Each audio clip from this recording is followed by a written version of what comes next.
We all like the idea of good things in sensibly sized packages.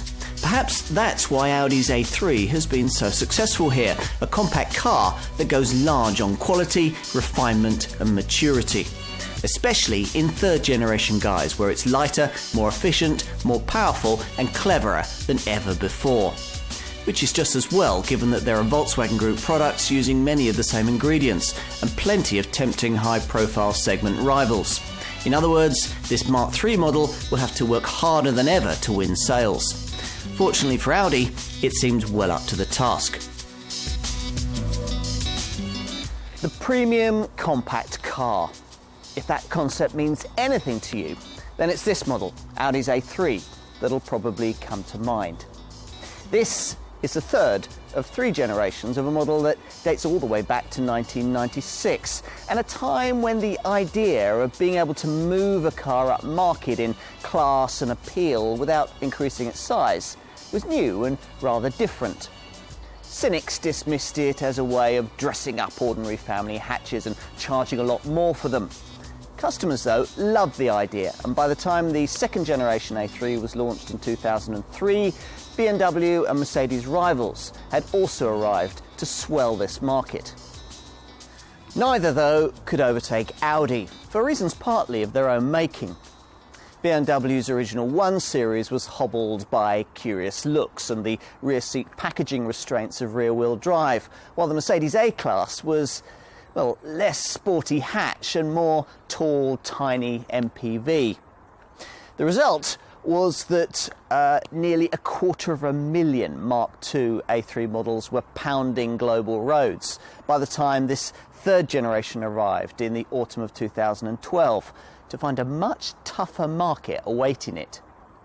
By this time, both the 1 Series and the A-Class had developed into cars with more widespread appeal, and Lexus, Alfa Romeo and Volvo were all fielding fine premium compact alternatives. Critics, too, continued to carp that the increasing excellence of Focus and Astra-style family hatchbacks made cars of this kind unnecessary. Audi's response was very Vorsprung der Technik, subtle new suit disguising the revolution beneath the bodywork that was the first outing of the Volkswagen Group's all-new MQB platform. Stiffer and more cost-effective to produce, it promised better ride and handling and freed up funds for the installation of an interior with quality and technology never previously seen at this price point. The result, we were assured, would be the definitive premium compact car. We're going to see if that's exactly what we've got here.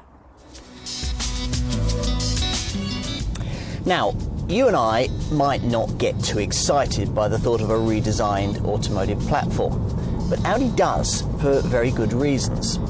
Now, because this car's MQB, translated from the German, that stands for Modular Transverse Matrix, underpinnings have also to support everything from a Volkswagen Golf to a Seat Leon. An awful lot of development budget has been thrown at getting them right, the byproduct of which for A3 drivers should be much improved ride, handling and a whole lot more. By and large, that's exactly what you get. First up, because a lot of the stuff you can't see is lighter than before, the car immediately feels more lithe and agile than you expect, even on a short drive. True, real driving enthusiasts will still prefer the rear-wheel drive reactions of a BMW 1 Series or the fine front-driven tactility of a Ford Focus. But everyone else will probably enjoy this A3 just as much, thanks to lovely technical touches like the way that an electronic limited slip differential has been built into the stability control system for sharper corner turn-in, and the beautifully calibrated multi-link suspension that enables the car to flow fluently through those corners while nonchalantly soaking out the bumps in a way that perfectly complements this model's exemplary standards of refinement. Suspension, in fact, is one thing that it's important to get right when specifying this car. Sportier versions can be ordered with lowered setups that personally I'd counsel you to avoid. Something that's easier to do now that those trim levels can be ordered with standard springs. I'd do that if I were you. The standard setup is fine, and in any case there are other ways to make this car feel more responsive that don't involve higher chiropractor's bills. If you're prepared to make an expensive tick on the options list, you could try Audi's advanced magnetic ride system, which uses clever magneto-rheological dampers that are fluid-filled and enable you to change the ride quality to suit the mood that you're in and the road that you're on. Wise winter drivers will also want to consider the merits of making a £1,500 investment in specifying Quattro four-wheel drive, which will certainly pay dividends in wet or icy conditions.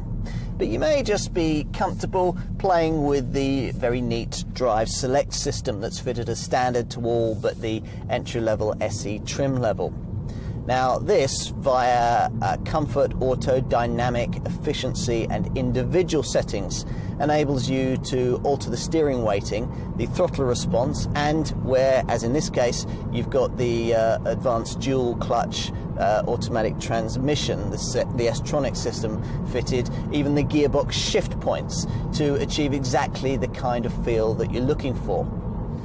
You'll find this auto box fitted to the 180 PS 1.8 litre TFSI petrol model that I'm trying here, and it's rather a clever one of those dual clutch systems able to select the next gear before you've even left the last one. Most other A3 derivatives get a reasonably slick shifting manual gear change. The fitment of automatic transmission to this 1.8 petrol variant doesn't seem to restrict its performance. Rest to 62 miles an hour, occupying a fleet 7.2 seconds on the way to a top speed of 144 miles an hour. Should that be insufficient, then the flagship 300 PS S3 hot hatch version beckons with its 2-litre TFSI petrol engine, able to spirit you from rest to 62 miles an hour in just 5.1 seconds. But these are minority choices. Almost all British A3 buyers will end up with either a 1.4 litre petrol variant or one of the diesels that I'll get onto in a minute. Before talking TDI though, I need to point out that a hefty slug of diesel frugality can be achieved more cheaply from the green pump, thanks to Audi's clever COD or cylinder on demand technology. Now this has been fitted to the pokier of the two 1.4 litre TFSI petrol variants, that with 140 PS.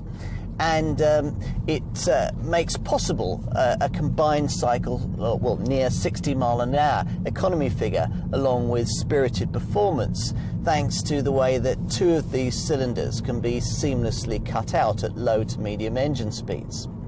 Now that combination of pokey performance and high economy is a difficult one to argue with. The lesser powered 1.4 litre TFI petrol variant with 122 PS gets none of this cleverness, but still stacks up reasonably well on the balance sheet, as does the entry-level 1.2 litre petrol version you can also talk to your dealer about. As for the diesel derivatives that almost 70% of British buyers will choose, well, there are two main ones. A 105 PS 1.6 that makes 62 miles an hour from rest in 10.7 seconds on the way to a top speed of 121 miles an hour, or an altogether more satisfying 150 PS 2 litre TDI that improves those figures to 8.6 seconds and 134 miles an hour. Should that prove to be insufficient, then you can also talk to your Audi centre about ordering this 2 litre TDI in pokier 184 PS form. For many years, ultra-lightweight construction has been one of the pillars upon which the Audi brand is built. Ingolstadt has, after all, been building cars out of aluminium since 1994. And though this one's made mainly from steel, in this respect it's as revolutionary as any model the marque has made. A premium compact hatch that weighs pretty much the same as a Super Mini, 80 kilograms lighter in third generation form than it was previously. That's equivalent to losing the weight of a fully grown adult, with benefits you can readily imagine in terms of performance and emissions. So consider that before voicing the first reaction that most have to this third generation A3, which is quite simply that it doesn't look much different to what went before. That isn't really true anyway, something you don't properly realise until you park this new model next to its predecessor, an experience that's like looking at a film starlet when she was 10 years younger. The newer model quite simply tauter and prettier. I'm looking at the three-door version here, a design that makes particularly effective use of what Audi calls a tornado line, to visually press the car down onto the road. This a sharply drawn crease that begins at the headlights and extends backwards across the wings, the doors and the side panels to the tail lights. It's there perhaps to distract your eyes from the fact that this car occupies a roadway footprint little different from what went before.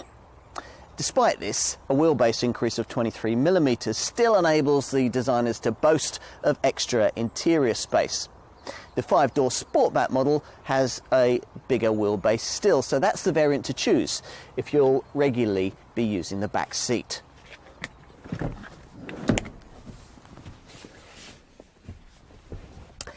Even in this 3-door model, this rear bench will just about seat 3 adults, but as is inevitably the case with this class of car, 2 will be much more comfortable. What's certainly not in doubt is that there's a little more space on offer here than there was before, especially with regard to headroom. Owners used to the previous generation A3 will find significantly more space in the boot, which in this 3-door variant is 15 litres larger at 365 litres, a figure that rises to 380 litres in the 5-door Sportback. It's a more versatile space as well, thanks to this neat cargo floor, which can be repositioned at different levels, depending on the height of the items you have to carry.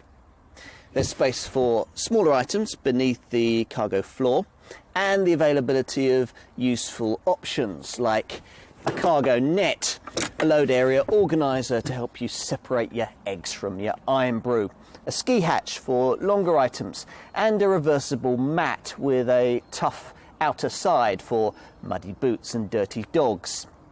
And as usual, you can push forward the 60-40 split folding rear bench to free up extra space. In this 3-door, that'll give you up to 1100 litres. In the Sportback, the figure rises to 1220 litres.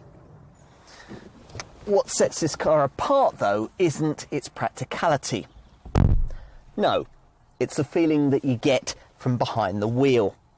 Quite simply, nothing else at the £20,000 price point can match it. The cabin dominated by an electrically extending 5.8-inch colour screen, centrally positioned on top of the dash.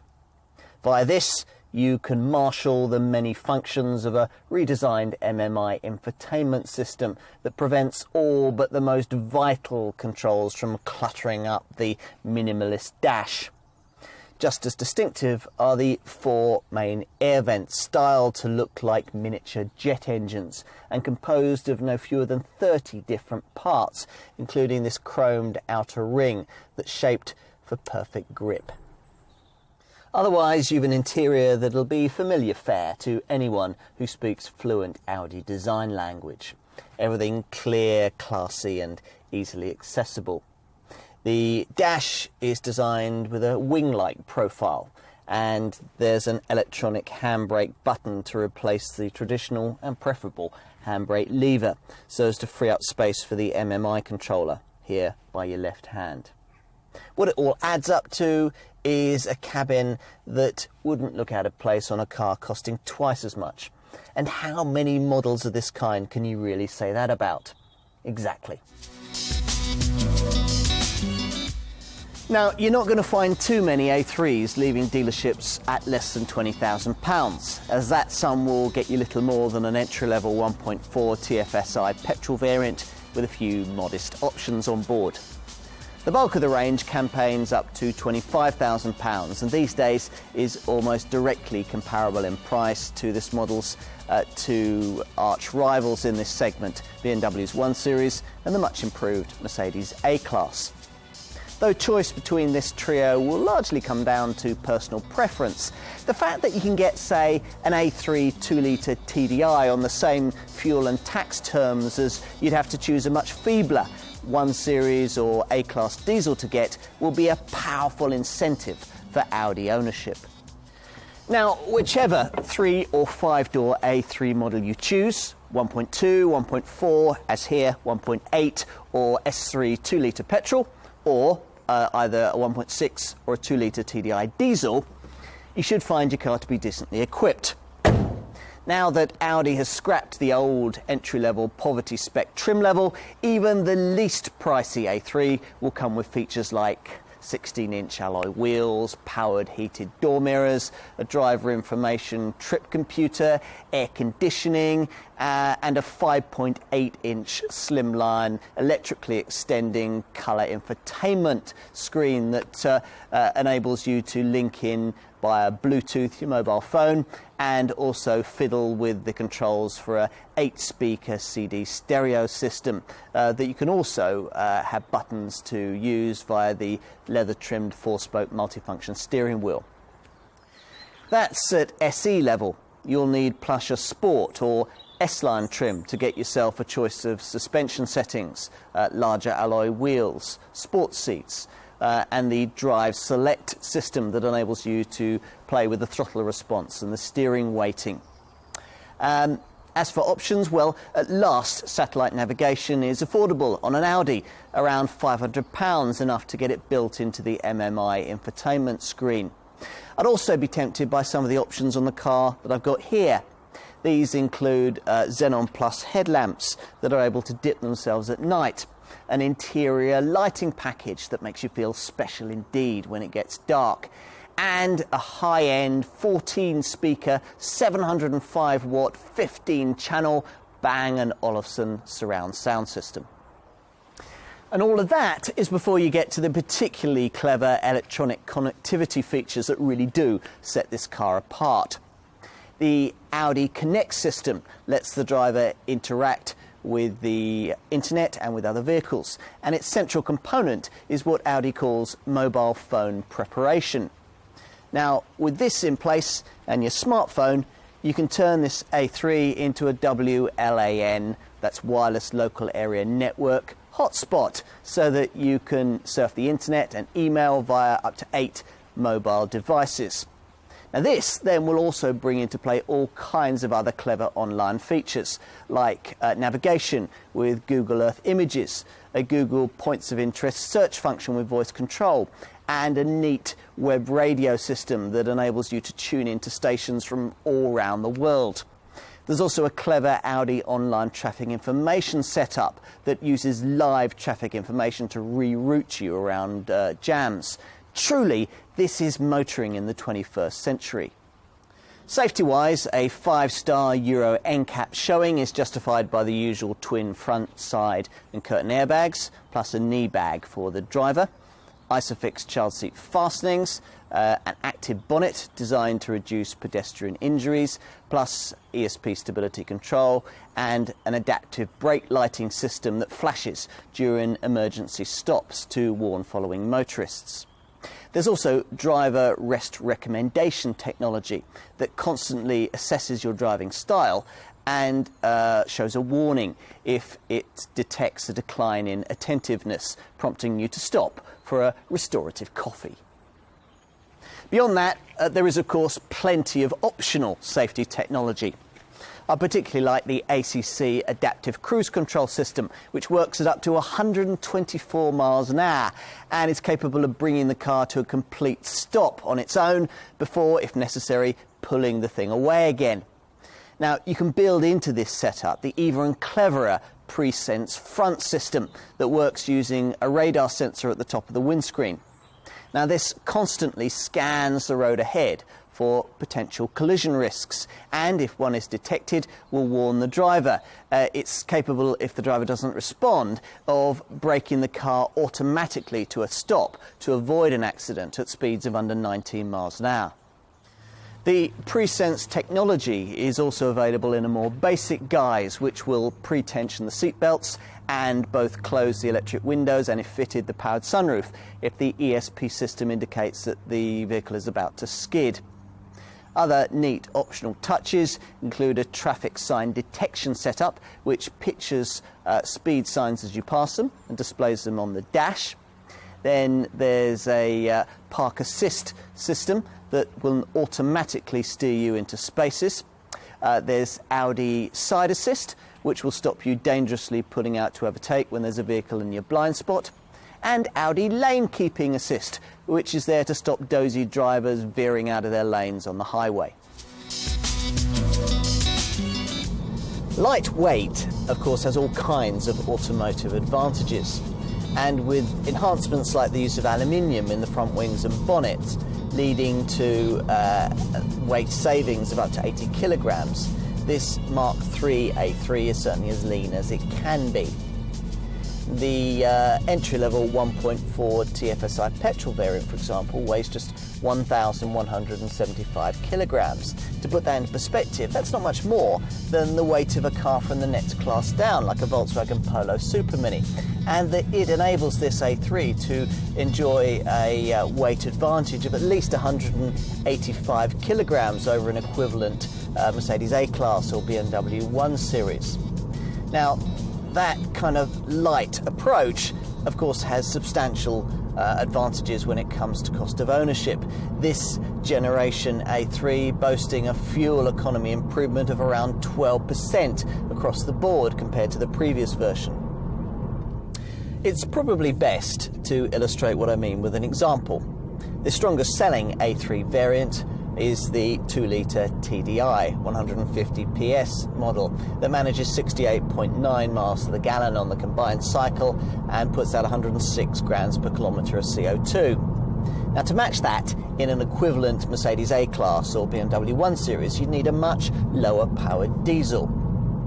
Go for the A3 in 1.6-litre TDI form, and of course you can expect to do even better. It's capable of 74.3 miles to the gallon on the combined cycle and 99 grams per kilometre of CO2.